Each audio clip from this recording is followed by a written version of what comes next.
First and foremost, I want to thank everyone for coming out tonight and supporting the movement that a lot of our young local activists have been working tirelessly to put tonight's event together. So let's start off by giving all the organizers a round of applause.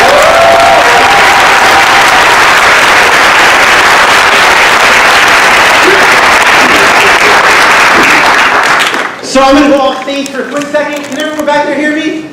Yeah? Excellent. Okay, I've been back on the podium. I like to walk around. So as a history instructor, one of my favorite periods I like to cover is the progressive era. For those not familiar with the progressive era, these are individuals that were responding to a lot of the hardships that were going on for labor and everyday workers at the turn of the 20th century. And the model for most of the progressives was this. An idea is only as powerful as the action it inspires. And on that note, I want to thank everyone for responding to the call to come out and participate in tonight's event. We're thrilled to have you here tonight. Many of you have received a letter that we're encouraging everyone to sign and mail to your congressman. And so I'm going to ask everyone, if you're wanting to participate and continue with this movement, to please sign that letter and turn it in to one of the volunteers at the end of tonight. I'll call everyone to action one more time at the end of tonight's event, but instead of waiting to the end, since you're already here, since we're all fired up, for those of you that want to sign, I want to encourage you to please do so now. I'll give you 30 seconds if you do want to sign it, and then we'll get started with tonight's event. Thank you very much.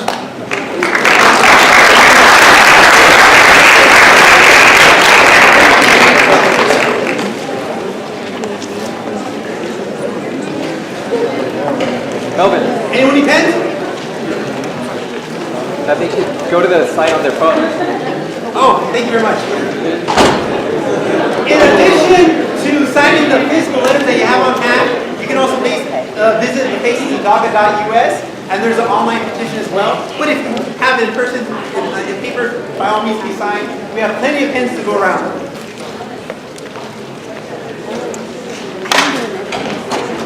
So there's a website on the pamphlet you got. So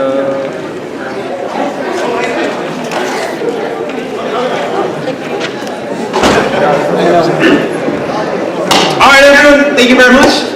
Please continue signing your forms, and we're going to get started with tonight's event. So personally, it's an honor to be here helping lead tonight's discussion, especially when it's in collaboration with an amazing group of young local activists that are helping shed a humanitarian light on the topic that affects a large segment of our society, our community, and for many of us here tonight, our families. The main purpose of tonight is to celebrate the release of Faces Of DACA.us, a portrait storytelling project to share the stories of undocumented youth in America and bring attention to and a sense of urgency to pass a long-term solution in Congress for the hundreds of thousands of undocumented peers living in this country. Tonight's celebration will encompass three main points. The first will revolve around a research presentation put together by two of our local researchers that are homegrown here from Hartnell College. Secondly, a discussion panel with some of the project's very own participants sharing their personal experiences as dreamers. And lastly, a Q&A with live questions that will be streamed behind me on the screen. Additionally, we'd like to thank tonight's sponsors for helping organize tonight's events, starting with Salinas Valley Chamber of Commerce, Empower, with a mission to inspire, motivate, prepare, and organize women to engage and reinvest. We'd also like to thank Hershpier for their many, many countless hours in helping coordinate and put tonight's event together. With our particular thanks to Anita Garcia and Eros Gonzalez. Let's go again. Of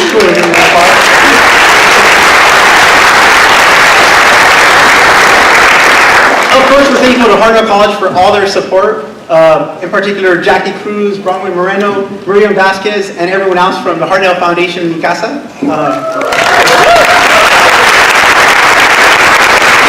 And those of you also familiar with the Center for Achievement and Student Advancement, also known as Mi Casa. It's a full-service dreamer center here on campus, which provides comprehensive support services for our dreamers, students, DACA recipients, and other dreamer students at Hartnell College. Some of the specialized services in Mi Casa improve specialized application help, advocacy, and referrals, and a bunch of other services available to our students here on campus. We'd also like to thank local artist Gerardo Zambrano. Gerardo, are you here tonight?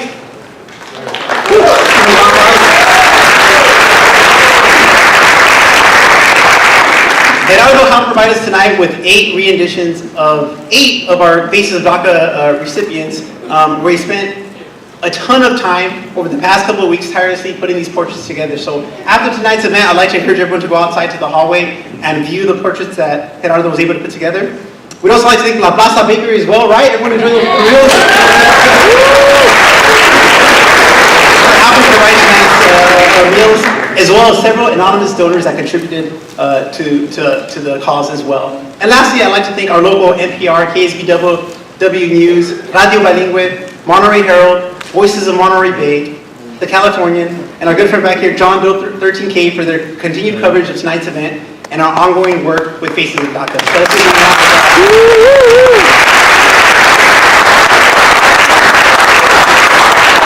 So as a point of reference, I'd like to introduce tonight's audience to what it means to be an undocumented here in the U.S.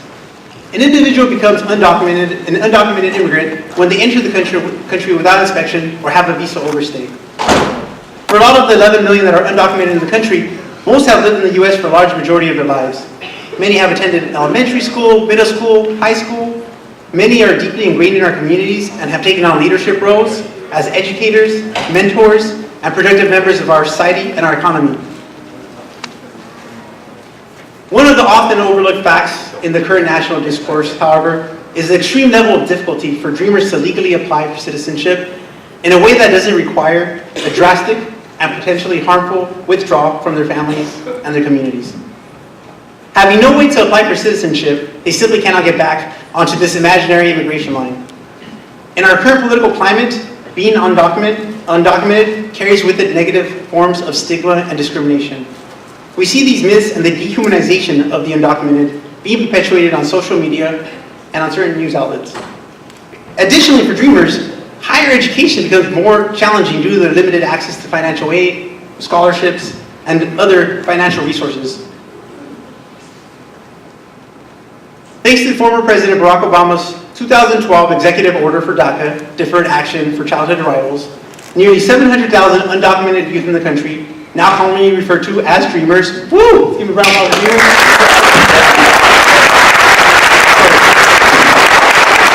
Thanks to DACA, now dreamers are able to legally work in the country, have protection from deportation, can own businesses, and in general, dreamers now are allowed to compete on a more level playing field for pursuing economic and educational opportunities.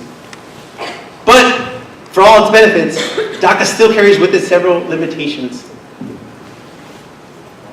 For starters, it doesn't provide recipients with a path to full citizenship, or for citizenship at all. Secondly, the very nature of DACA is short-term. Recipients are subject to a 2-year, $500 renewal with strict limitations for eligibility. It also doesn't allow for recipients to enter and leave the country legally. For a lot of these dreamers, many of them have not seen their families back home for many years. It doesn't take a big stretch of the imagination to fathom the hardships and heartaches placed on these individuals and not being able to see their loved ones for long periods of time. It's not uncommon for dreamers to go decades without seeing their grandparents, cousins, uncles, and aunts, and loved ones from back home. The figures behind DACA and the undocumented community are not insignificant in any way. In the US, there's nearly 700,000 plus current DACA recipients. As I mentioned earlier, over 11 million undocumented individuals living in the country. And despite all the political rhetoric that we hear, not all immigrants are criminals, nor are they here to take advantage of social services. Over 90% of them are employed. In California, we proudly have a population of over 200,000 dreamers with over 2 million undocumented individuals living and working in the state. And locally, we're proud to announce that we have over 800 dreamers currently attending Hartnell College.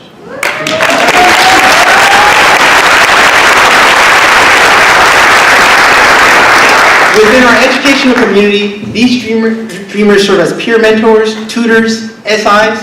They take on leadership roles in their classes and in campus organizations that they're a part of. DACA, however, currently remains in a state of uncertainty.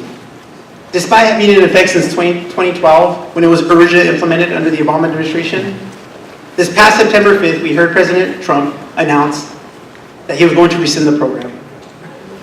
And in so doing, put the program in jeopardy and in limbo for those that are currently in the process of reapplying.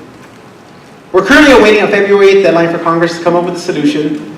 As recent as yesterday, A bipartisan solution was actually proposed by Senator John McCain and Christopher Coons, but the proposal was threatened with a rejection by the executive office. Despite all this growing political stigmatization of what it means to be undocumented in the country, it's in this slide and context that we have the beginning of tonight's grassroots movement, Faces of DACA. Yeah? So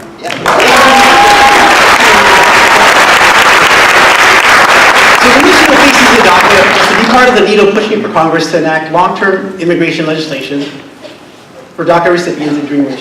We aim to achieve this through our collaborative collection of personal stories that realizes the struggle and celebrates the resilience of these young recipients. As I mentioned earlier, the first part of tonight's celebration will encompass a presentation by two local researchers who conducted a qualitative study on DACA recipients. It's an honor to introduce you tonight, Corina de la Torre and Mia Castillo.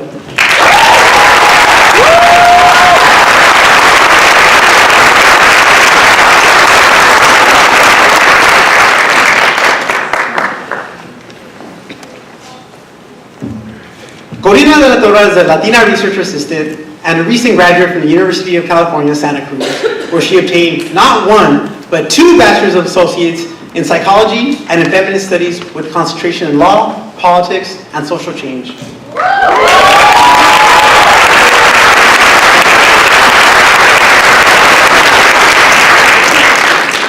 Corina is currently seeking graduate programs to pursue her PhD in social psychology, and her research interests are on issues of identity, culture, and economic injustices within the Latina community.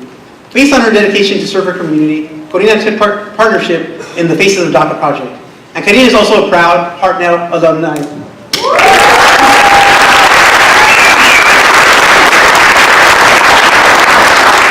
Our second researcher is Mia Castillo, who is also a proud Hartnell alumnus. We're proud of our Hartnell alumni here. Whenever you're Hartnell, we celebrate that. And a transfer student to the University of California, Santa Cruz. Mia is currently studying intensive psychology with the intent of also pursuing a future doctorate degree in social psychology, focusing on the role that media plays in stereotyping women of color. So without further ado, I'm excited to introduce you tonight, Mia Castillo and Corina de la Torre.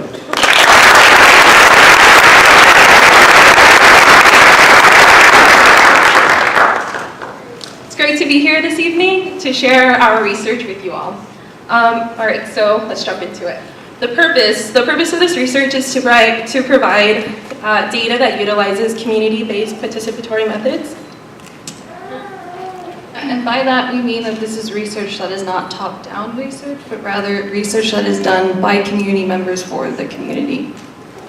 Through awareness of intersectionality, the awareness of the overlapping and interdependent systems of discrimination in order to articulate a better understanding of these diverse experiences of DACA recipients. To start our research, we decided to focus on these 2 specific interview questions. First one states, on September 5th, administration ended DACA and has now left it to Congress to come up with a solution. When you first heard this, what was your initial reaction? The second question asked, as Congress continues to work towards a solution, what would you tell them if you had the opportunity to say so? We decided to specifically look at these 2 questions to start a conversation of how DACA has had a great influence on these lives. Great, so here's our methodology and our demographics. So as you can see, we recruited participants via social media and personal networks, friends of friends, colleagues, and such. They were conducted with structured styled interviews. There were 24 eligible DACA Latinx folks, all within 18 to 35 years of age, 14 women, 11 men, and within all of our participants, 10 were graduates, 12 college students, and 2 employed with high school diplomas. And we do recognize that this is a relatively small sample size considering our community and the nation as a whole. However, this is why this is a continuing project for us as a team. We all want to have as much of a diverse representation and gather as much different stories as we can to represent the intersectionality of the immigrant experience.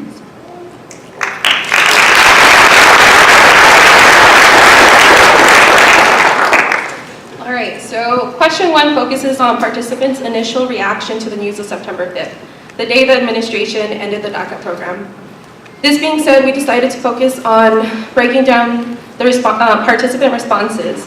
We broke down the responses in half, the beginning of the response and the ending of the response. The first breakdown focuses on looking at whether the response was either positive or negative. Positive meaning participants subjectively experience positive emotions such as interest, alertness, or optimism. Negative being participants subjectively express negative emotions such as anger, guilt, fear, and or nervousness. The second breakdown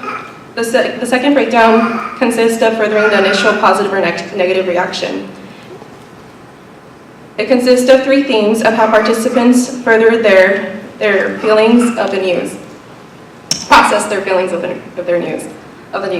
The first is negative with depressive symptoms. It consists of participants expressing negative symptoms that began to affect their daily lives. Some participants shared to have developed an unshakable fear and began questioning their futures.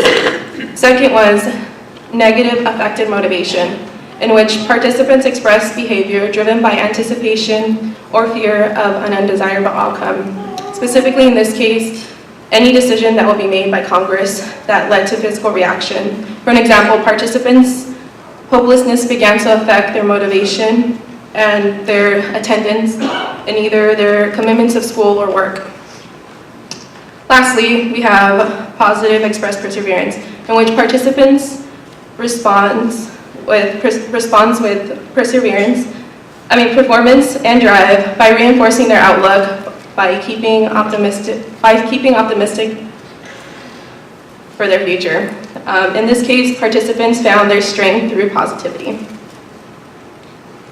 All right, and so here are our findings for question 1. Figure 1 shows that 83% of participants expressed to have experienced negative reaction towards initially hearing the removal of the DACA program, whereas only 16% held a positive reaction towards the news, meaning participants kept an optimistic view while reflecting on the news. Question 2 shows the differences between the ending affect and participants' responses. 62% of our participants shared to have experienced positivity while expressing perseverance, whereas a total of 37% of our participants held their negative responses. Of the 37, 20% had additional depressive symptoms, whereas the other 16 of the 37 expressed to have the negativity affect their motivation.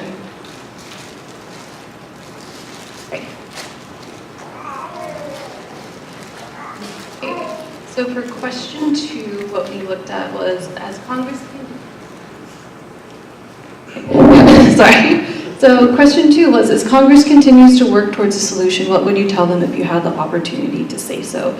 So what we did is we categorized the responses into themes of appeals. So appeal to emotion, as you can see, consisted of the participants responding with their emotional sentiments. Typically, this was by referencing their parents, their friends, personal struggles and stressful experiences. For example, stating that they were brought here as children with no say in the matter, or just referring to the general fear of their daily existence. B was appeal to work ethic. So appeal to work ethic was often referencing of holding multiple jobs to support their family and pay really expensive DACA fees, oftentimes while simultaneously going to school to earn a degree. This appeal to work ethic is used as a way to emphasize just how much they contribute and continue to contribute to the economy and society as a whole, both with their physical and intellectual labor. And with C, that was appeal to patriotism.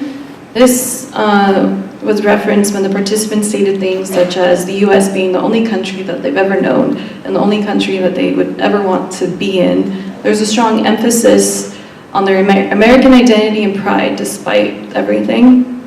So as you can see in figure 3, 54.7% of our participants did use appeal to emotion, 29.2% appeal to work ethic, and 16.2% expressed their patriotism.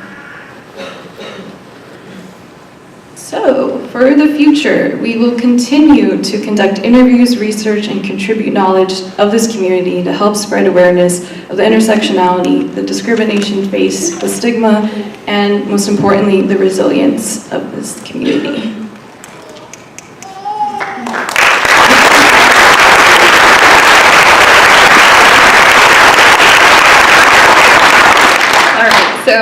This completes our presentation on the research aspect of this project. And if there's any questions, comments, or suggestions, please hold them until the end of the panel. Yeah, and if there's any questions about our methodology or just the nitty-gritty of the research experience, feel free to find us after the panel or contact us by email if you want the slides, team@facesofdaca.us.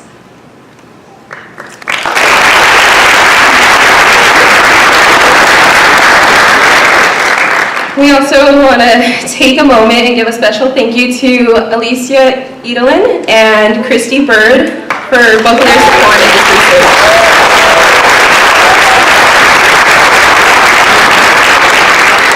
Let's give our researchers one more round of applause.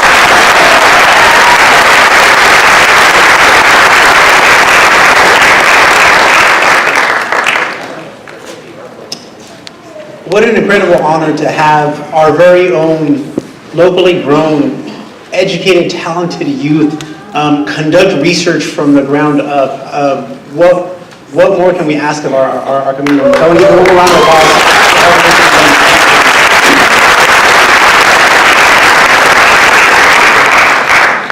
So we'll now transition to the next segment of tonight's activities, our panel discussion with the current Faces of DACA participants. The purpose of tonight's panel is to share with our audience real-life view of the stories we've collected throughout the past few months. As mentioned earlier, the hope is to help provide faces and voices behind the numbers being discussed in the current political debate. We are honored tonight by 5 amazing participants on tonight's panel. As I bring each individual up, I'd love to give them the honor they deserve for coming out here and sharing their experiences with us, starting with our good friend, Daniel Diaz.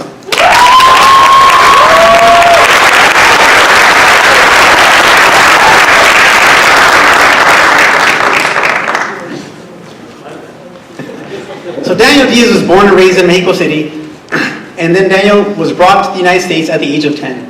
Daniel attended Hartnell College in Cal State Monterey Bay and graduated with a degree in computer science. From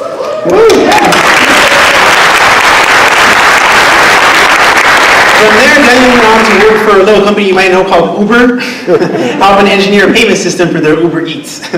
Looking for ways to help his undocumented peers, Daniel started Faces of DACA as a way to amplify the stories of DACA recipients. Up next, I'd also like to introduce Yareli Chino. Yareli Chino.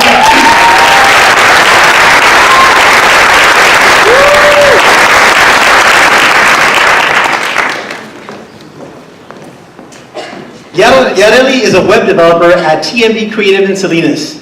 She graduated from CSUMB with a bachelor's in computer science and an emphasis in software engineering. She's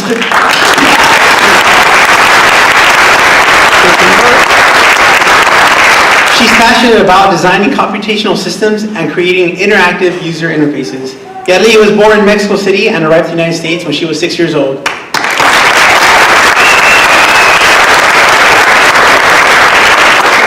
Next up, I'd like to invite Estefania Miranda.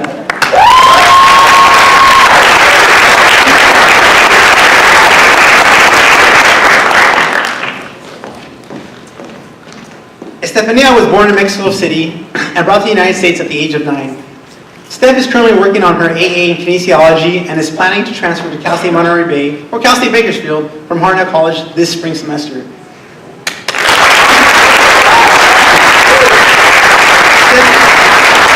Stephanie is hoping to focus on physical therapy and ultimately fulfill her dream of opening up a wellness center. Next up, I'd like to invite my good friend, Miguel Flores.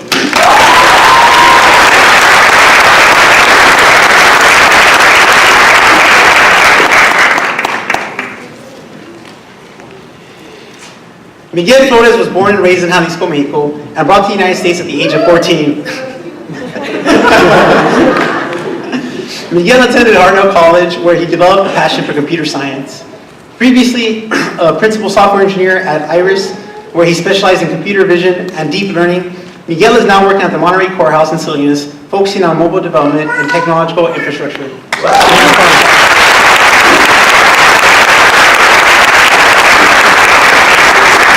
And last but definitely not least, I'd like to introduce everyone to Catherine Hernandez.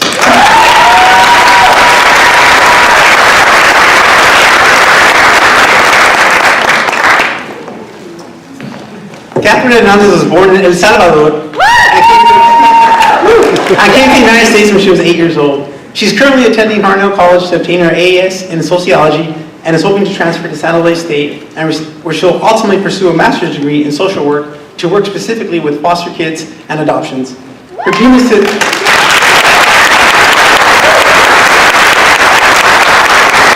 Her dream is to inspire, motivate future generations to succeed and chase their dreams, to show them that there's hope and that our dreams are just the beginning. So let's give all the panelists a round of applause. Please take your seats.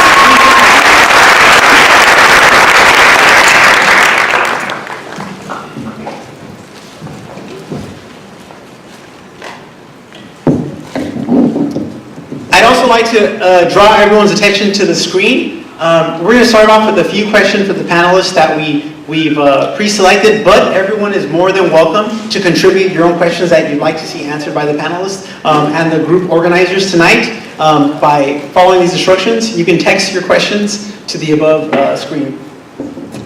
So first questions. Let's talk about your experience when you first came to the United States and the reasons why you came to this country. Hello everyone. First of all, I'm so delighted to be here and to be part of the panel. So I came to the United States when I was 8 years old. I originally was born in El Salvador, as Melvin said. The reason why I came here, my parents were fleeing from all the violence, from all the gangs, from everything that was going on back in our country, and they just simply wanted a better future for me. Coming here was difficult because I always tell people I didn't only have to learn one culture, I had to learn two. So because I'm from El Salvador, I had to learn the Mexican culture and the American culture, so it was in between. I remember my first day in 3rd grade, it was so hard for me because in El Salvador we call our backpacks bolsones, and I know most Latinos call them mochilas. So coming into the classroom, the first question I asked, ¿Dónde pongo mi bolsón? Where do I put my backpack? And everybody started laughing at me in the classroom, and I was kind of like, why is everybody laughing at me? And then I realized that it was mochila. So it was a really hard change for me. It was a really big shock as to coming here. And the reason why my dad was the one who took the decision, he's here in the audience tonight, who took the decision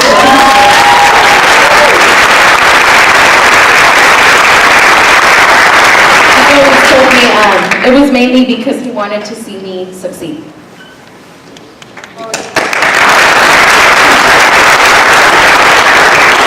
Hello everyone, thanks for putting all this panel together, all the volunteers and everybody. My parents decided to come from Mexico because my mom was tired of having the family separated. My dad worked here most of his life, and then my mom was traveled back and forth. And then so I kind of never got to interact with my dad until I came over here. There was also, you know, when you're in Mexico, you start hanging out with the wrong crowd. And then I was getting involved into, drinking when I was a little kid, and then just not going to school. So then my mom saw that and says, you know what, if we move over there, there's better opportunity for you to continue your education. When I came here, I came to, when I was 14, 9th grade, Alisa High School.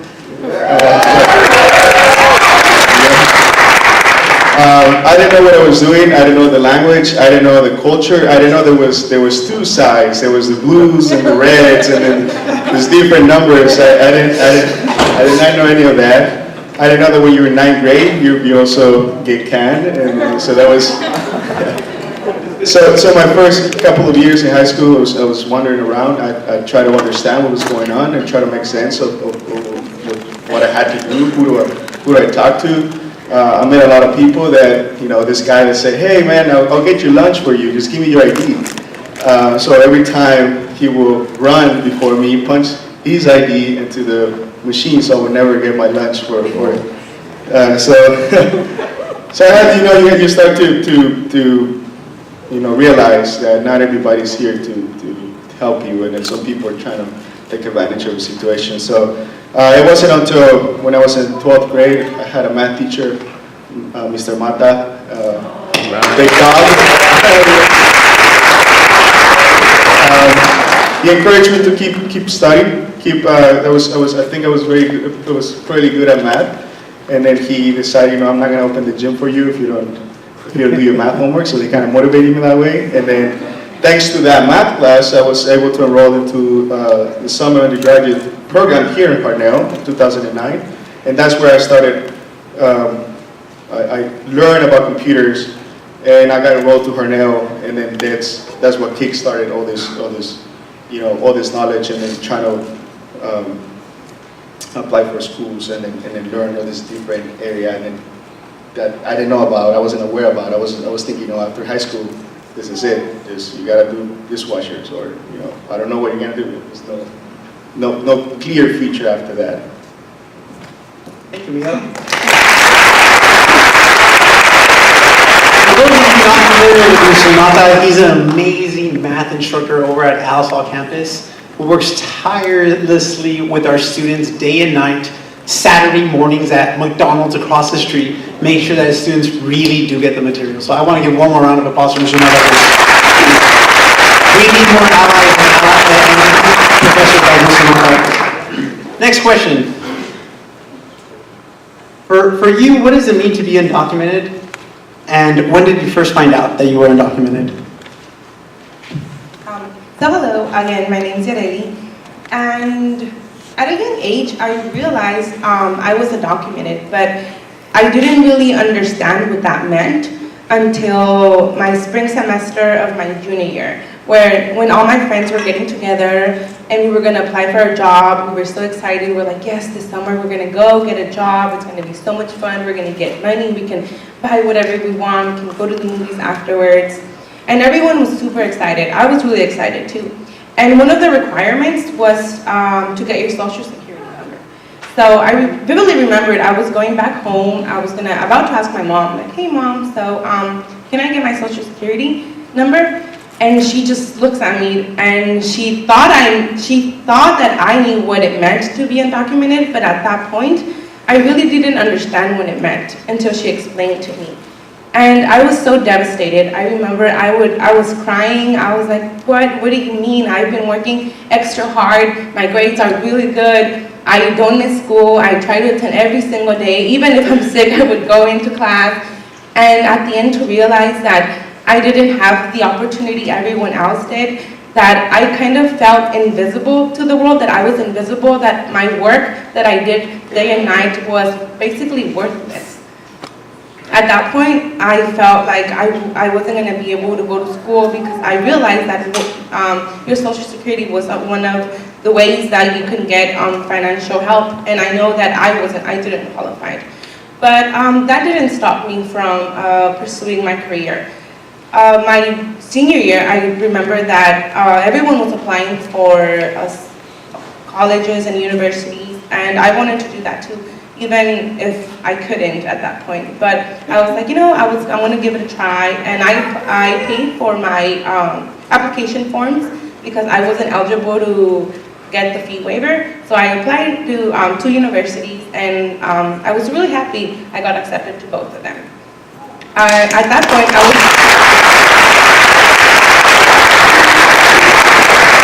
was super happy. I was like, yes, I can do it. There's no one can stop me. I was super happy. But then I forgot about the most important thing. How was I going to pay for my tuition? I was like, okay, well, maybe I can apply for scholarships. But I went online, and I wasn't really eligible to apply for most of them. Maybe like 1 out of 10 or 1 out of 15. And that was really discouraging. But like I said, again, I felt like I realized that I was just, again, in the shadows, that I couldn't come out and tell people that I was illegal or that I was undocumented, because I didn't know how my friends were going to react. I didn't know if they were going to make fun of me or if they were going to accept me for who I truly was. But, I just decided to apply at Hartnell. I came to Hartnell. I joined Citizen 3, so that's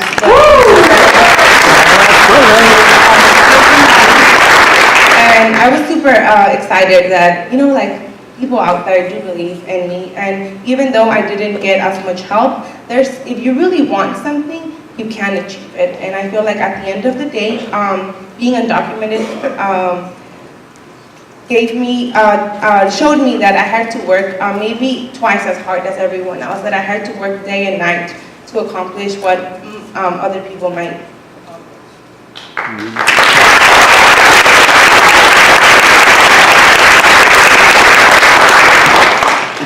Hi everyone, I'm Daniel. Thank you again for coming tonight. It honestly means a lot to me. For me, that question, growing up, I wasn't aware of my status. I felt like any other kid. You know, I went to school, I did well in school. My parents always pushed me to do well in school. They told me that education is the key. Education will unlock opportunities for you. So I made sure to take care of that. And then I played with my friends. I went home, played video games like any normal kid, right? So I didn't feel any different. And for me, when I learned that I was undocumented, it hit me in waves. And it was during high school that it happened. The very first wave that I experienced was in my Japanese class. I took Japanese for 4 years, and it was one of my favorite classes.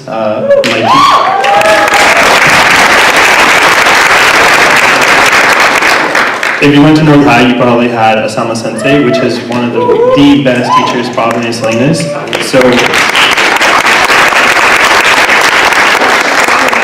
So that year, he actually won National Teacher of the Year award, and that's how good he was. And with that came along the opportunity to take all of his classes, all expenses paid, to Japan. And I'm all excited. I'm like, whoa, man, I'm gonna go to Japan. I'm gonna learn about the culture, right? I'm gonna get to exercise my language. And I get home and I'm telling my mom, like, hey, Mom, so how does this work? I have to get a passport, right? I don't really know what I'm supposed to do. And I kid you not, that moment, I felt like everything just went silent. My mom stopped what she was doing and she started coming towards me. And I could already tell that this was going to be a heavy conversation. I could see the tears start forming in her eyes. And she started telling me, son, I'm sorry to tell you, but you can't go on this trip. If you leave the country, you won't be able to come back. And knowing me, at that moment in time, I feel like I was always a go-getter. I was like, no, that's not true. That's not true. I'm going to find another way, right? And so I went to my high school counselor, which was the only person that I felt like I could rely on. Very next morning, I tell her, hey, there's this opportunity that I'm possibly going to be able to go to Japan, but my mom tells me that I'm undocumented, and, this is what might happen. She just tells me, I'm sorry to say, but your mom is right. If you leave the country, you won't be able to come back in. And, I'm coming out of the counselor's office, I'm crying, and, people are asking me, are you okay? What's wrong? But I didn't really want to talk about it because, one, I don't want to explain that I'm different, right? Maybe in high school, I don't know if you felt it too, but, for a good amount of time, all you want to do is fit in, right? You want to fit in, you want to be able to be the same as everybody. Not only that, but I myself too was processing what exactly it meant. And it was during that time that I was also figuring out how I was going to college, how I could apply for financial aid. And as we started having similar conversations with my counselor, she told me again, your situation's a little bit different. It's going to be a little bit harder for you. And I said, okay, I don't mind. I'll be willing to work full time, right? I'll work full time and I'll put myself through school at the same time, whatever it takes. I was that determined to go to college and obtain my higher education. And she tells me again, I'm sorry to say, but you can work legally in the U.S. If you do, it would be for low wages. It would be under the table. And, again, it felt like waves, one after the other, one after the other. And like many of the people that I interviewed for Faces of DACA, this was a period of time where they also found out that they were undocumented, like Yareli said. They, too, didn't know what to do, right? They realized that they were different in this country. And after graduating high school, they didn't know what their future was going to be like. Right? What was next for me? I can't really go to college. If I do, it's going to be expensive.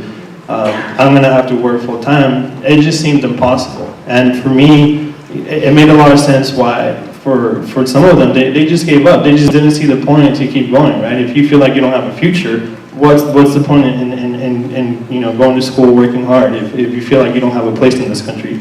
But fortunately, a year after, that's when DACA came out. To me, it was a huge relief.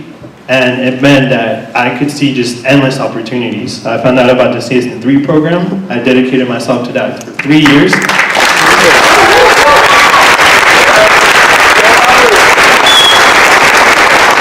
That's actually where I met Melvin, and I've honestly considered him now a lifelong friend.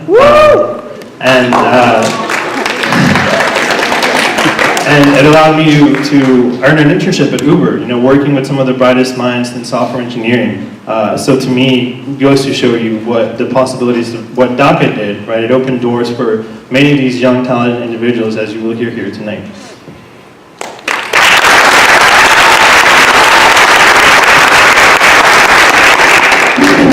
Next question. can some of you share a little bit about how DACA has affected your life? Talk a little bit about when you first heard about the DACA program, and then the difference of how you felt when you heard it was being rescinded. So hello, so I'm Sophia again, and I just want to thank everyone that took the time to be here, and it feels great that we have people supporting us, and thank you for being here. You're welcome. So I remember that when the approval happened, I was in LA with my mom's side family. We were having lunch, and it was my grandparents and some uncles and cousins. And I remember that we were watching TV while we were eating. And I remember this clear image of President Obama giving the speech of the approval. When it happened, me and 3 of my cousins actually were able to be part of the DACA program, so we just started hugging each other and we were crying. At that moment, I started thinking, like, this is it, this is my chance, this is what I was asking for. And it gave me hope, it gave me confidence to come out and share my story, share that I was undocumented.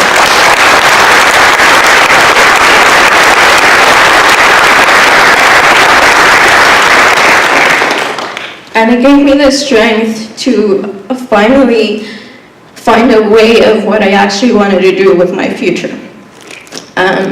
Before that, I was coming to Hartnell, but the DACA program wasn't available yet, so I was working 3 jobs to pay for my classes.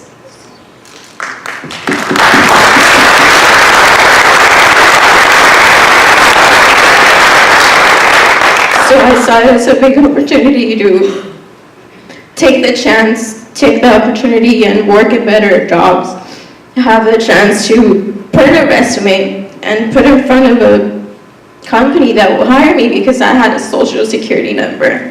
And it gave me the confidence to walk in those doors and put it in front of them and tell them this is what I can do.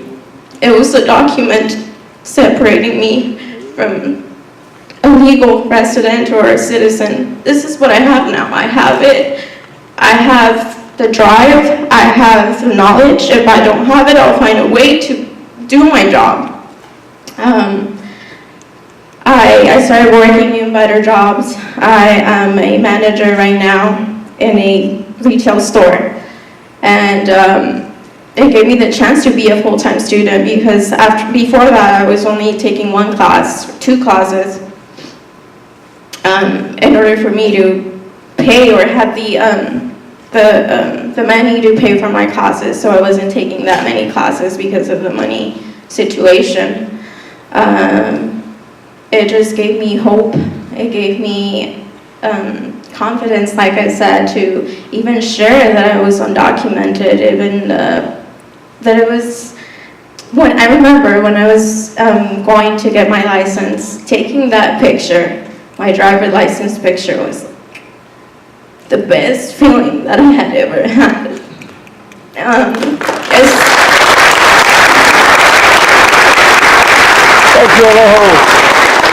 Stuff that some people take for granted, or it doesn't really mean anything to them, but having like a driver's license or an ID to actually show to people who you are, that even if they pull you over, you have something to show without being afraid that they're going to start asking questions or what are you going to say to them. So that's what it meant to me, the approval of DACA, more than an opportunity. Doors, I saw doors opening for me. And well, the removal, it was devastated. I was devastated. I remember that I was working, and my dad was actually the one that gave me the announcement about it, and I was working, and he's actually in Mexico. My parents have been divorced since I was 3, so it was me and a few siblings and my mom that just moved here, so my dad is over there, and he called me and he was like, you can come home now. You can come to me. They're going to deport you. You can come to me now. You're going to be okay. Don't worry about it. And in a way, I felt sad that those words were coming from my dad. That instead of him encouraging me to find a way to stay here or to do something about it, he was actually wanting me to go back and leave everything that I had started here. I know that he didn't mean in that way for me to just go back there, but he said it's a solution, a quick solution for me. After that, I was mad at him. I hanged up the phone and I called my best friend, Kathy. And this situation brought us together. She's like my sister, and we were over the phone for like an hour when this happened. We were crying, obviously. And I remember that she was saying, you know what, this is it. This is it for us. There's nothing more that we can do about it. I'm giving up. I don't want to go to school. I don't want to go out. I'm just going to stay home. And in a way, I felt that she was right, that was the right thing to do, to stay home, not to go to school. There was no reason for us to go to school if we weren't going to have that same opportunities anymore, if we weren't going to be or feeling normal again because we weren't documented or weren't going to be undocumented. I remember that I told her, you know what, my dad was right. It's time for me to go. It's time for me to leave everything that I have here, leave everything that I've done here, and just go back with him and start like from scratch over there. And she was like, yeah, it's the best thing that probably you can do. Just think about it. There's no way back if you go. There's no coming back. There's no more mom. There's no more brothers here. So think about it. So after that conversation, we talked for the next day. We went to sleep. And she was like, I'm sorry, I'm not going to go to school. I can't do this. I don't want people looking at me. I just don't want to go. So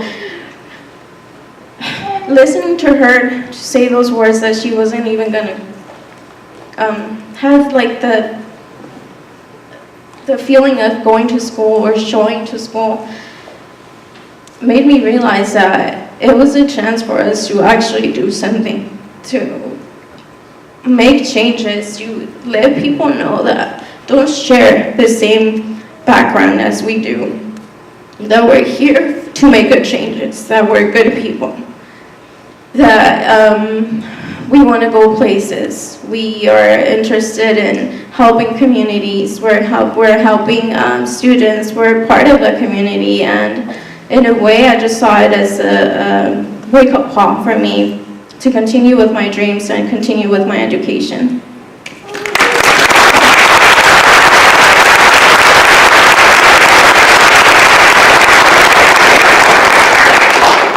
So I found out about DACA when I was in high school at that time, and I remember just that day when they had released that there was a new program, that we had a new opportunity to work on and all that good stuff. I was getting calls from everybody on my phone, and the first one was my aunts and my uncles, and everybody was so happy. And as you know, during that time and as of now, I'm the only DACA recipient in my family. All of my cousins are documented. All of my cousins have had different opportunities that I don't get to have. So to hear from them that they were just so excited for me to be able to apply to DACA, it was really motivating for me. I remember I was so happy because I told my parents, I'm like, I'm finally gonna go to college, how exciting. Like I get to go to college and stuff, and I get to have a job, and I get to do all these things. And I remember that the first thought that came to mind was, okay, the application is around $500 and we don't have the money. And my uncles and my cousins just started saying, you know what, we'll pitch in, like don't even worry about it. We'll give you this much and he's gonna give you this much. And somehow everybody in my family put money together for me to apply to get DACA. And that was just, oh my gosh, it was the best day of my life. If I could just go back and I could think about it and just have that same feeling, I would love to have that same feeling today. I would love to feel what I felt that day, I would love to just feel the same exact way as of now. It allowed me honestly to be able to come to Hartnell, to be able to apply for a social security card. A lot of people take that for granted, but for me, when I went to go get it, I felt like the coolest girl in the world. Like, I don't even know how to explain it. I had the blue card in my hands, and I was showing it off to everybody. And I remember my mom was like, you don't show that to everyone. I remember my mom was like, no, guárdalo, like, put it away. And I told her, no, I'm gonna keep it in my wallet. I want everybody to see it. And she's like, no, you don't do that. I felt like, oh my gosh, I was the happiest girl on earth. And then the day that I went to go take my picture to get my ID, I could totally relate to Steph because I was getting ready and I remember my uncle was gonna take me that day. And my mom called me on the phone and she goes, Kathy, make sure to wear bright colors so that you look pretty in your picture. So to us, it was like, to the whole family in reality, it was like a gift. And it was such a great feeling for me to be able to have these documents in my hand. Having DACA has really given me the chance for my parents to feel the security of me driving around with, with a license, with a document to show. They don't have the fear of me driving around without it. It has given me the opportunity to be able to apply to jobs and just like Steph said, to show a resume and to let them know that I am just as great as everyone else in this country. I am just as awesome as everyone else that lives here. It has really given me a sense of identity, being able to really come out of the shadows and say, I'm a DACA recipient. Hey, I have a social security card. I have a license. I have anything. Like, ask me for it. I'll show it to you. You ask me for an ID? Heck yeah, like I'll show it to you. So I just, it's given me such an attitude of optimism to receive DACA and to be able to go out there and just show, that obviously I don't show my social security card now, but just let them know that I have that sense of feeling like I fit in, like Daniel was saying. That was one of the hardest parts, just feeling that I am from here, feeling that I fit in. My reaction to the announcement of the removal, oh man, that day I do not want to remember, don't ever want to go back to it. I remember waking up and I had heard news that it might have, it might get removed and all that. And I remember that morning I looked at my phone and I had received notifications from different news sources that DACA had been removed, that the president had done this and that. And I kind of just laid in my bed for a few minutes looking at my phone, and I was alone in my room and I just started crying and crying and crying. I didn't know what to feel at the moment. The worst thoughts started coming to my head. I started feeling like I just wanted to hide in my sheets and in my blanket for the rest of my life, in reality. Like I just wanted to hide. I didn't want to talk to anybody. I didn't want to see anybody. But I remember my mom was off that day. And she was there at home with me. I walked downstairs, and honestly, I am so blessed and so fortunate to have the parents that I have, and to have such parents that have so much faith and so much belief in God, and they have taught me all of the great stuff that there is to it. I remember I walked downstairs and she was watering the plants, and we didn't even have to say a word, nothing at all. She looked at me, and I looked at her, and we just started crying together. And the first thing that she told me, God is in control. And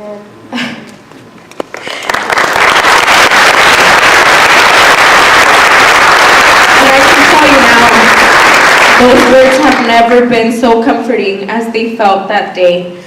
That's all she told me, God is in control. And I said, okay, God is in control. And I felt peace for like a good 5 minutes. And then I went back to being mad at the world and mad at everyone. And I remember I called Steph and we were on the phone for a while, as she was saying, and I didn't want to come to class, and I know my teacher's in the audience. I didn't want to come to class that day, and I remember I walked into class and the first thing she talked about was the DACA removal. And I was sitting there with my eyes all red, and I was thinking, I cannot believe she's talking about this. I don't want to be here. I don't want to hear it. I don't want anybody to know. At that moment, I felt like everybody was looking at me like, oh yeah, Catherine's the DACA recipient who's getting the program taken away. And I just wanted to hide. In reality, I felt it hit me really, really hard that day. But I know she was doing it for a purpose, and to really show resilience and to show that, you know, we do have such a great support group like all of you guys that are here tonight. And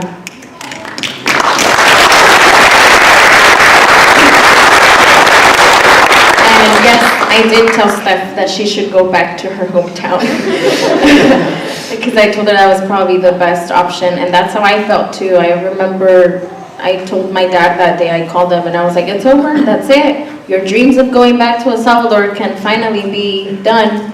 We can go now.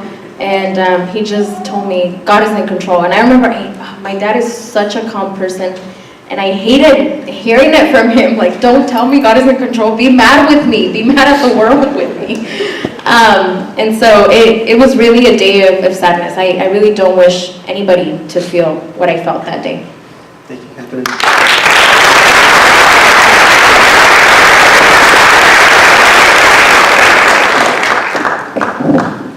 Next question. So as panelists, what do you hope from Congress? What does the immigration reform mean to all of you? What I hope from Congress is to take priority in the issue, to make it a priority. I think this is the second time that they push it down, that it's not an issue that is that important.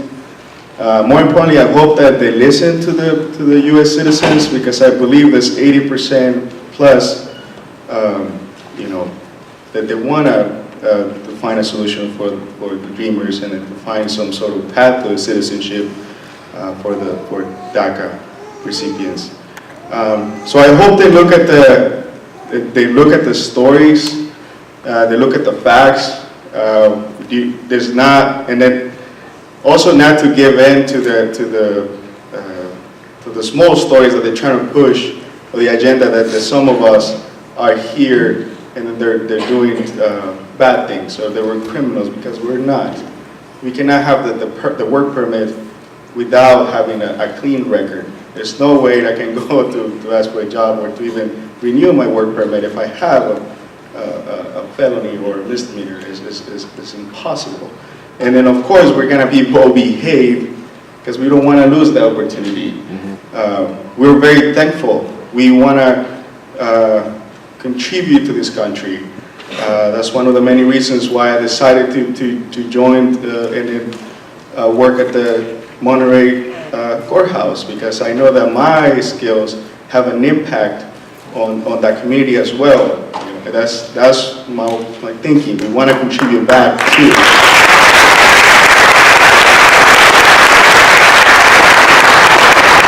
So I hope from Congress that they listen to your letters. I hope that they listen to you.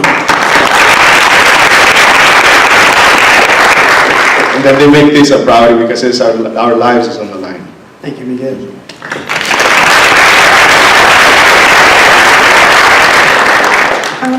I would hope to tell Congress that to understand that we all have dreams, and we grew up in this country. I mean, this is like our home country to us, that most of us haven't visited our country of origin, and to realize that there's 800,000 lives in jeopardy if DACA is definitely removed and complete, and if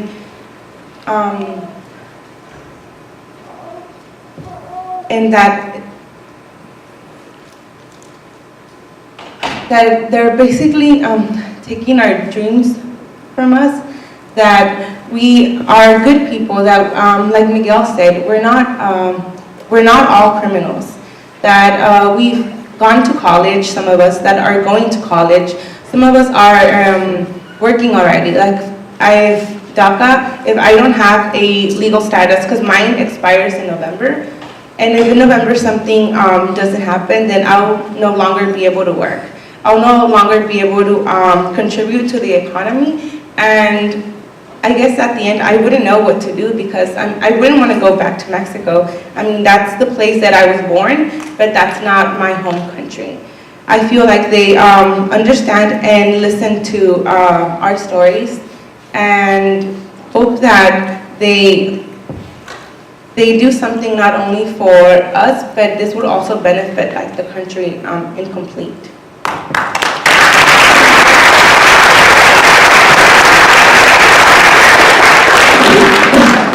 At this point, I'm going to start asking the panelists some of the amazing questions that everyone here has been sending us tonight. Starting with the first here. Have any of you ever encountered an uncomfortable or racist situation because of your undocumented status? And how did you deal with that? I'll take that one. As we started publishing the stories from Faces of DACA, right here where we live, we have a lot of support from our community, right? A lot of you understand what it means to be an immigrant, what it means to be undocumented. But for other parts of the country, that's not the case. And the narratives that are being pushed around, they're believed, they're perceived as facts. So one of our participants who's here tonight, I think Sochi, we promoted Sochi through Facebook advertisement. And you can go yourself and see the comments that are on there. They're downright hateful, disrespectful, telling her things like, I don't want you here. I think that you don't have a place in this country. You're illegal. I think that you should be deported, right? Without even knowing the things that Sochi is doing. Right now, Sochi is working 3 jobs, and she loves to work. If anything, she wants another job. and that, to us, we saw that we were going to get a lot of support from the community, but that hatred, that anti-immigrant sentiment, it's out there, and it's real. And that's something that, for maybe some of us in our community is not exposed to daily, but for other dreamers in other states, in the Midwestern states, in the redder states, they're not that comfortable in sharing their story. Let me share with you really quickly the story of Nayeli, who is living out in Oklahoma. And over there, the dreamer population is not even as the 800 that we have here at Hartnell. Nayeli right now, she's trying to go to med school. She's a dreamer, and she's trying to find out ways in that she can continue her higher education. She approached 2 of the med schools that are there in Oklahoma, and both of them rejected her because of her DACA status. They outright told her, "You're a dreamer.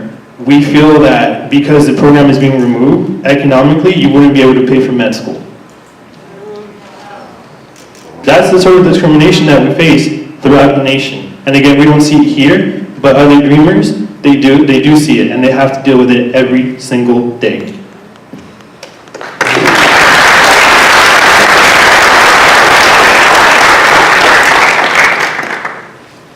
Next question. Or does anyone else want to fill that question as well? Okay, thank you, Dan. What is the next step for you if DACA was to be removed?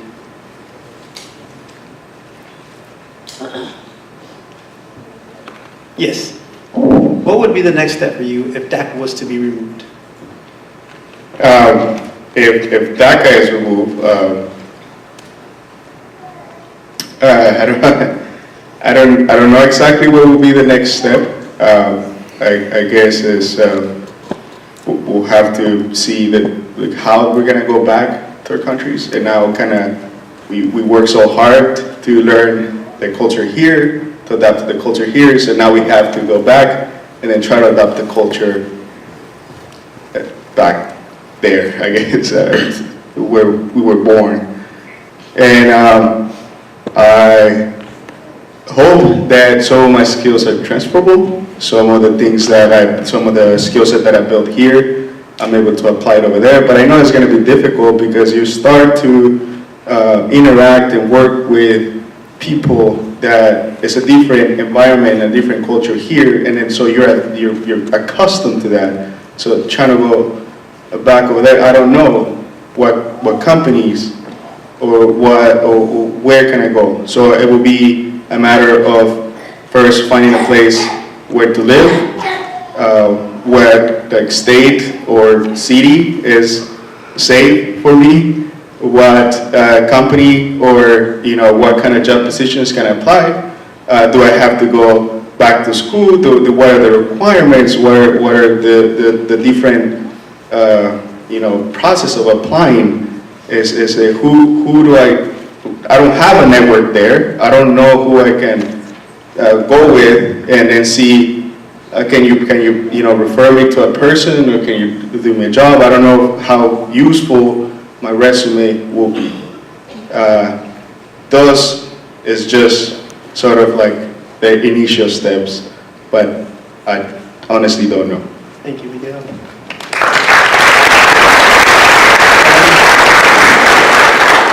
I feel like I wouldn't give up. I've worked so hard.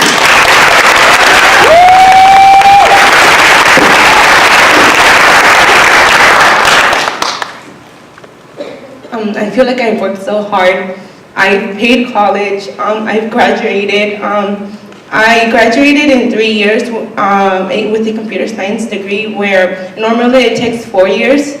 And I won't give up because I feel like I would do the impossible to find someone that can sponsor me, someone that can see the talent I have, and show them that a piece of paper won't stop me from doing what I like, which is programming. I enjoy programming so much, so much. Not only that, but I also like to teach it to other students. Show them that we're living in the generation where everything is pretty much used with programming. I would want them to understand that there's different careers and opportunities in computer science. And I feel like a piece of paper won't stop me from doing what I like. And also, they can remove my social security, they can remove my work permit. But something that I understood throughout the years was that they could never remove my degree and what's inside my head.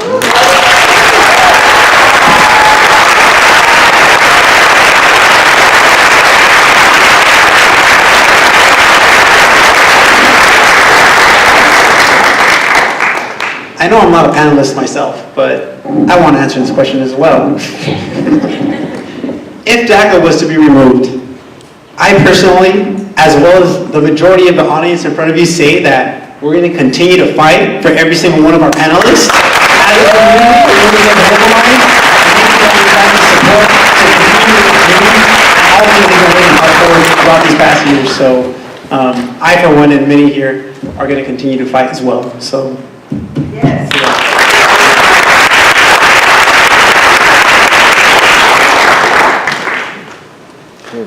I have one or two more questions, and then we'll move on to the last part of the activities.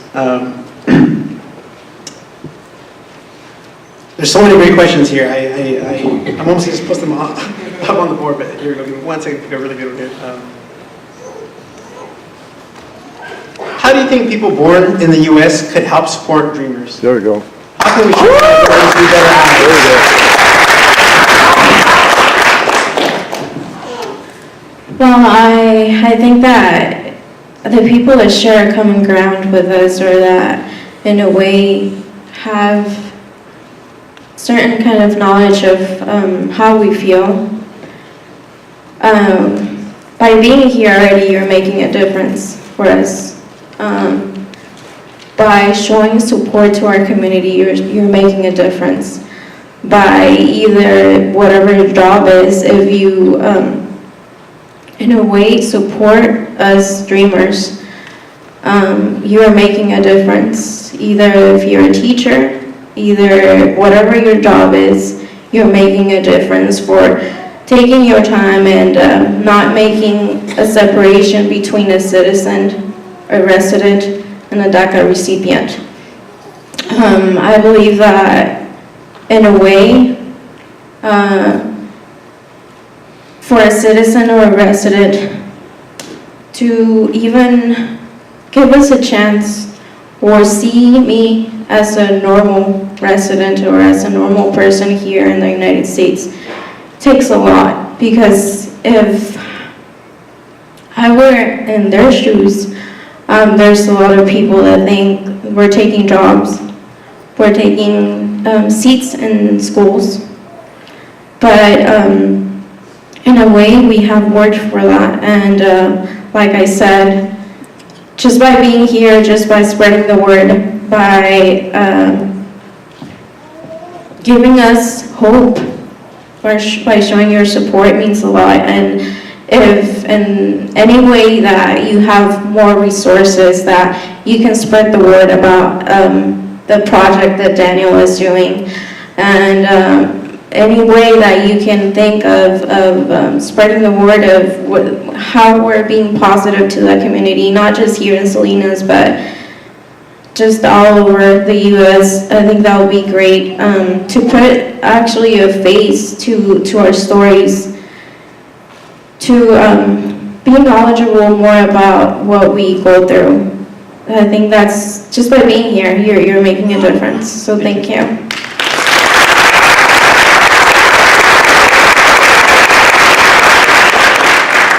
I just want to add on a little bit to what Steph was saying. How can the people that were born here in the U.S. support us? The emotional part of it all is very draining for all of us. And I cannot tell you enough how much I've loved just a hug from one of my teachers, or just a word of encouragement, a word of motivation, or just walking into the Mi Casa office and knowing that they are standing with me. So how can you support us? Give us a word of encouragement. Hug us. Tell us that we're going to be okay. Pray for us. I don't know. Send those letters to Congress. That's what you need to do.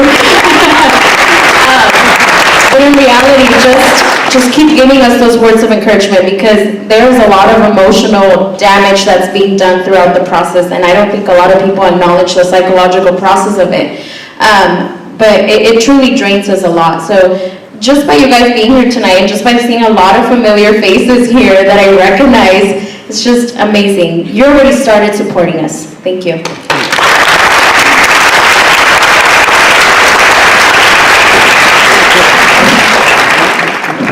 Can I say something? I'm not doing text or anything like that. My name is Doug. I just want to say, we love you. I'm sorry that this happened to you guys. And we support you, and we will continue to support you. We will fight for you.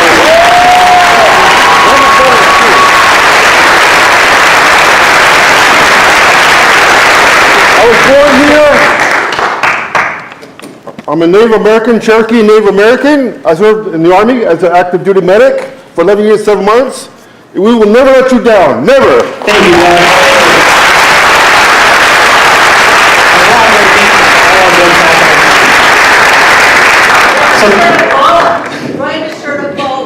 Yes, register to vote another way. Thank you very much. Catherine, you kind of stole the next question out of my mouth, which is, how does everyone feel here, seeing the support that you have here tonight?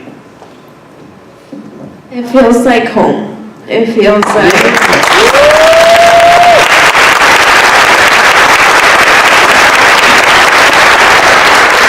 It feels like all the things that I've been doing to be here in front of you, to have the confidence of telling my story as an undocumented student, and has a meaning, has more than just being here in this chair. And I'm not only representing myself, or we're not only representing ourselves, we're representing all dreamers and all documented people that have no word or that are afraid to be in the shadows. So, yes.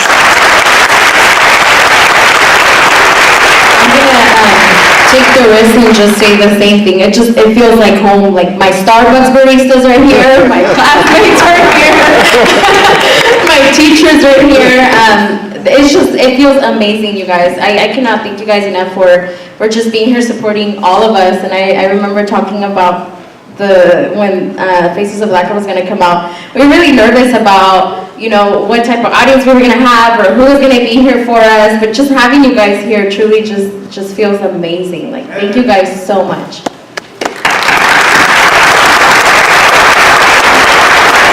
I'd like other people to say those 3 words in Spanish. Sí se puede. Sí se puede.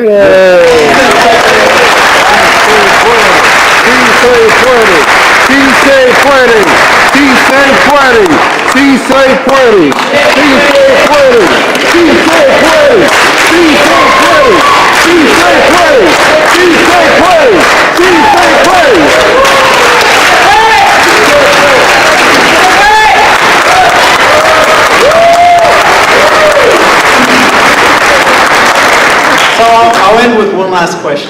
what is everyone's future plans? It means a lot, honestly, to see this kind of support. And from the bottom of my heart, I thank you for coming to spend the evening with us. Right now, the future is uncertain. I'll be honest with you. I'll be real with y'all. Last summer, I bought my mom a car, and to me, it was such a beautiful moment, right? To hand over the keys to her and say, "This is for you. This is for you for all the sacrifices that you've done." For bringing me to this country with less than $20 in your pocket, and raise me in this country, without your parents, without your brothers and sisters, just with my dad and herself. She did it by herself. We grew up with not a lot of money. We lived in houses with 5, 6, 7 other families, and it's scary. It's scary thinking that I can wake up one day and that car's not going to be there. That I'm not going to be able to see my mom. I'm not going to be able to see my sister, who was born here. And despite this, we still keep fighting. We still keep fighting by going to our schools, doing great in our schools, being leaders in our community, doing great work at our workplaces, and continue to be those individuals that excel, right? We want to continue to dispel the myths of, we're not criminals. Right? You have 3 software engineers, 1 person who's studying kinesiology, 1 Silver Wellness Center, and Kathy, right, who's going to be a great social worker. We're not criminals. We're not. And for a lot of people that I interviewed, it's the same thing. In their heart, they're already American. In their mind, they're already American. They just wish to be American on paper.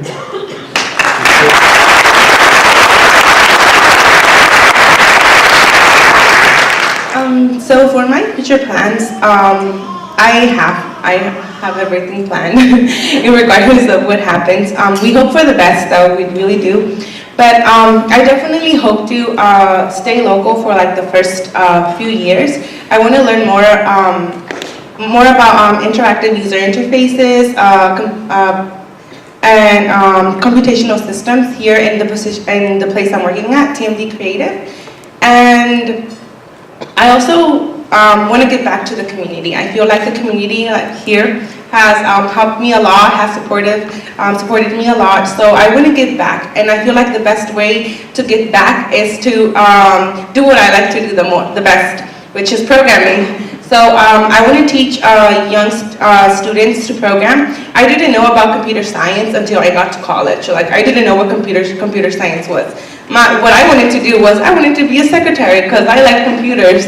I had no idea there was computer science and until I got to college. And I feel like I want to teach students, teach them that there's different opportunities. And not only that, also close the gender gap in computer science.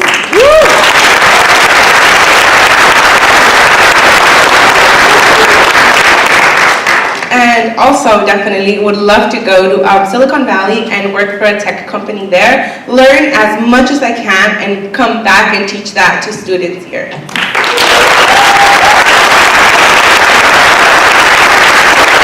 one last thing. I also applied for a Grow Development chapter where where I can be a mentor to bring computer science, to open a chapter here in the Monterey County where we can teach young ladies to program. So look out for that.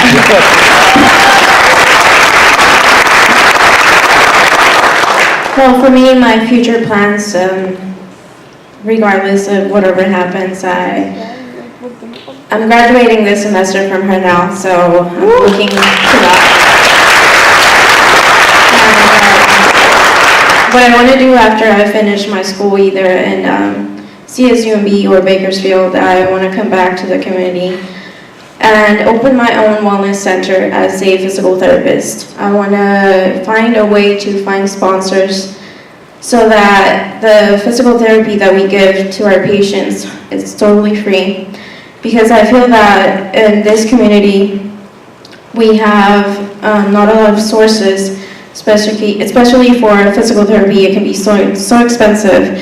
And well, we know that our community has a lot of people with low income or are labeled as low-income families. So I'm looking to that, and it doesn't matter how much time it takes me, but I'm looking to open my own wellness center with sponsoring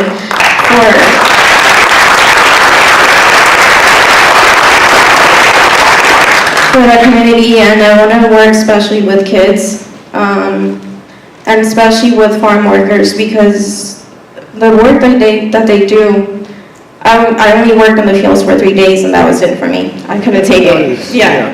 So I know it's hard work, and I want to focus on them because I know it can be so tiring.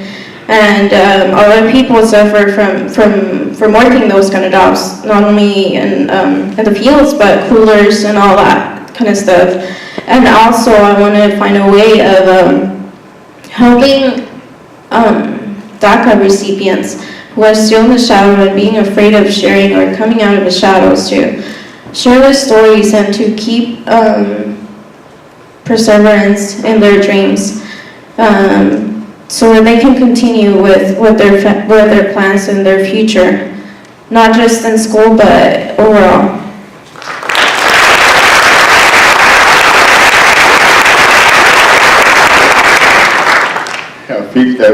I got a lot of plans, but I'll mention the most important ones. I want to change the perspective that young generations have about agriculture, and so I worked in the Silicon Valley for a year, a little bit more than a year, and I realized that people over there don't have anything special than what we have here. We have the talent, we have the tenacity.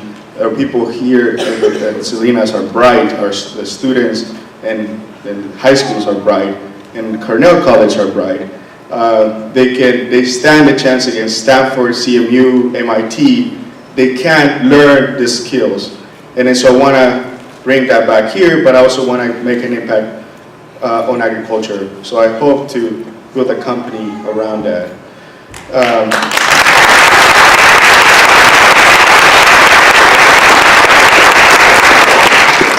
Another project that I have is with my friends. For me, fitness, lifting weights, powerlifting, these races has helped me stay out of trouble, has helped me and some of my friends too. So I do want to keep building that. Those teams that go into the races and then those teams that go powerlifting, because I feel fitness also helps you develop self-discipline. It keeps people out of trouble. And so that's another project that I have. And then the last one is do the best I can at my current job at the courthouse, so I can improve everybody's life when they have to deal with some of those processes in there.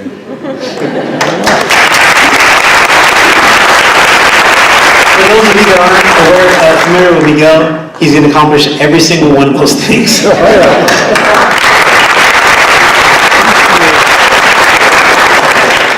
So as of 2015, 35,000 children immigrated to the United States from Central America. 16,000 of them were Salvadorian, just like me. And it was then when having a really close case to me about a person really dear to my heart being caught up in foster care, was that I got the motivation to be a social worker.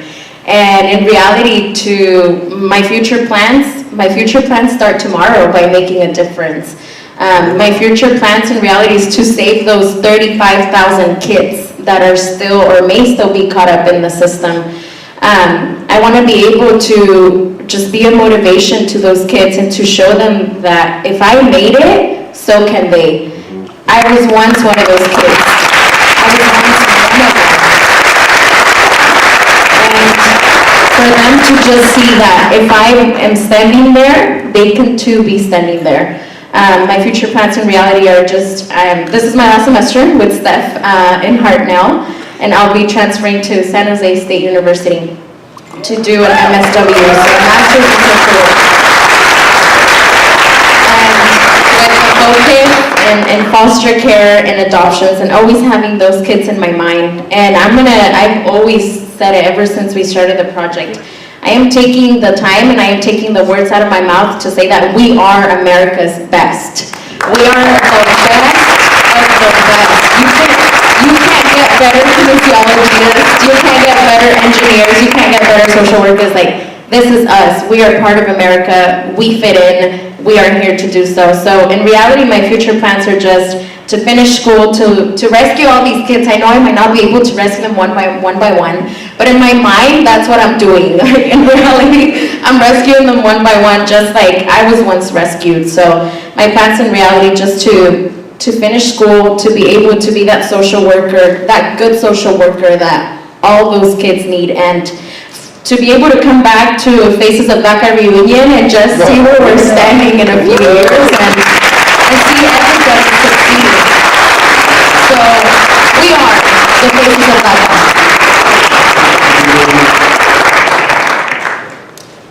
So as I mentioned earlier, an idea is only as powerful as the action it inspires. And on that, we're thankful for everyone that came out tonight. We want to call you to action to continue to support these amazing dreamers that you see before you and in our community. The first step is, like I mentioned earlier, is by signing the letter that we've handed out before, and hopefully mailing that to your assemblyman or hand it over to one of the volunteers. Secondly, don't stop reaching out to your representatives and asking them to call them to action. This is a very decisive issue for our youth, our talent, as we've seen. And so please, please, please continue to be involved in the political process. Thirdly, I want to invite my good friend Jackie Cruz here from the Hartnell Foundation. She might also have a word for us to continue to contribute to the cause and help these amazing. So let's welcome Jackie Cruz one more time to the stage.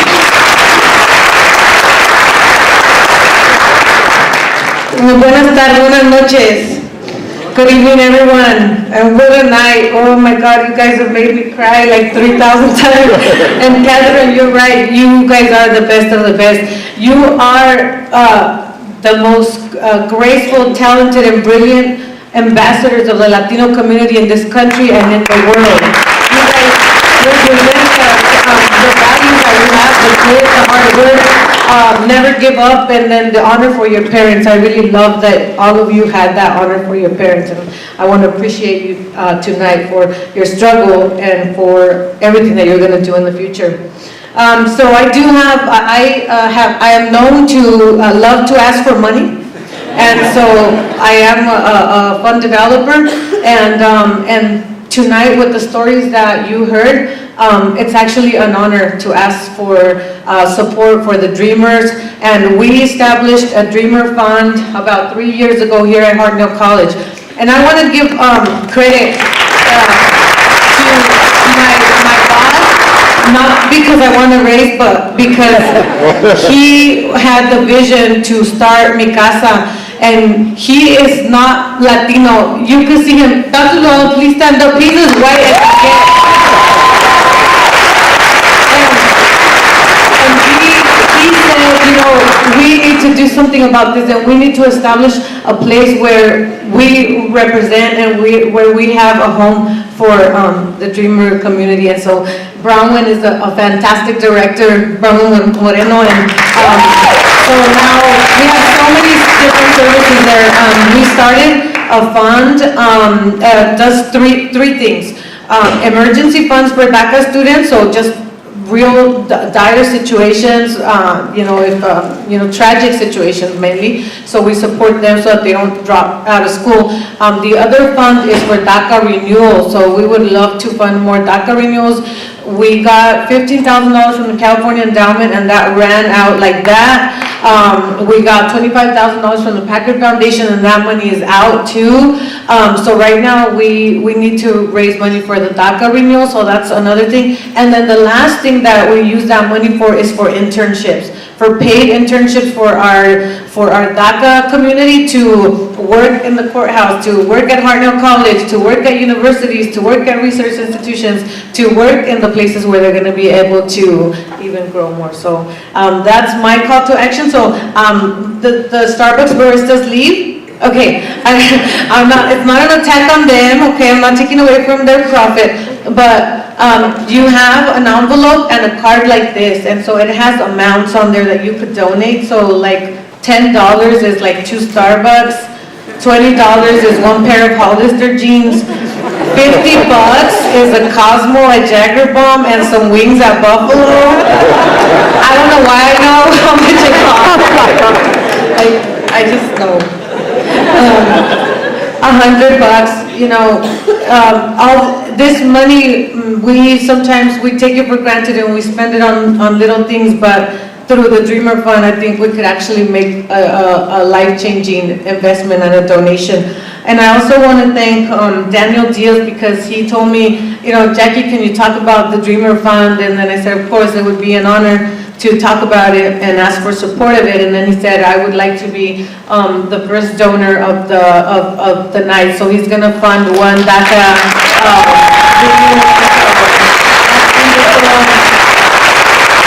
And then I have another friend that gives to the Dreamer Fund, and she never wants public acknowledgement, but I would like to give you acknowledgement. Betsy Adler, would you please stand up?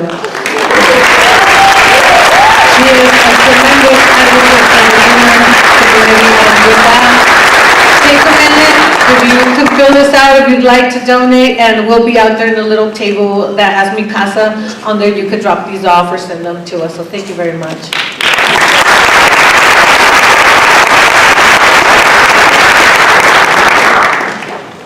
So thank you everyone once again for coming out and supporting our amazing students. Thank you to our sponsors, for all the participants here and there. We want to thank all the guests that came out tonight, including Hartnell's very own Board of Trustees, our local representatives. I'd also like to invite my good friend Jonathan Deanda up here, who's here on behalf of one of our Assemblywomen, anecdotes.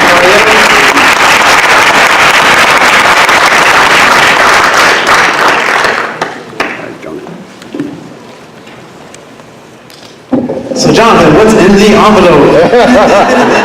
Hey, good night everyone. I won't take too much of your time, but like I said, thanks for the introduction. My name is Jonathan Deanda Hernandez. I'm a field representative for Assembly Member Ana Caballero, and I too, I'm also a recipient of DACA. I'm a Faces of DACA. Thank you all for being here and showing support. And I do have an envelope here. You know, Assembly Member would have loved to be here, but of course she's in session up in Capitol, so it's an honor to be here on her behalf and present this certificate of recognition to Daniel Diaz for this. And I'll read it out loud. In recognition of your exemplary commitment to illustrate DACA recipients and humanizing stories and ongoing efforts to make progress to enact permanent solutions to dreams. Your continued leadership to raise public awareness for Faces of DACA is inspirational and commendable.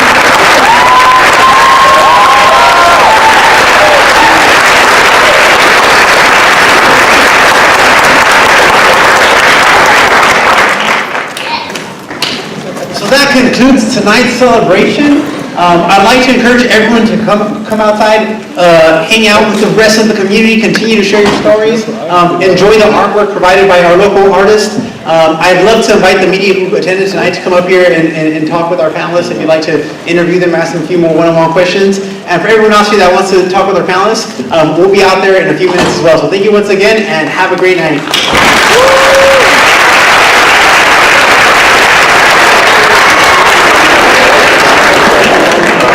Thank you for coming. Letter.facesofdaca.us. Sign it and send it to your reps. We'll do all the work. All you have to do is put your name and your info. Thank you.